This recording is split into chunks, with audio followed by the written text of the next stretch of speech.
Ito na tayo sa Germany. Ito ang ating pagdideliveran. Gardenia Husqvarna. Ayan.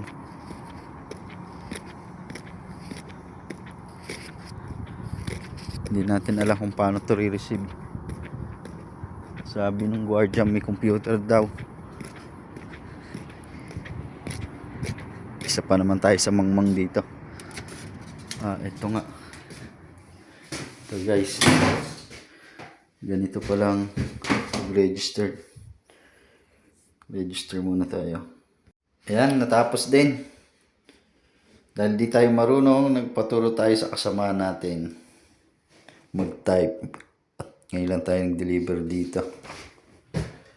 Antay na lang natin lumabas yung ating plate number.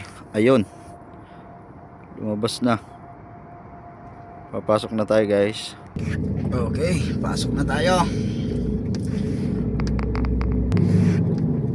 Pasok na tayo at mag-unload na tayo.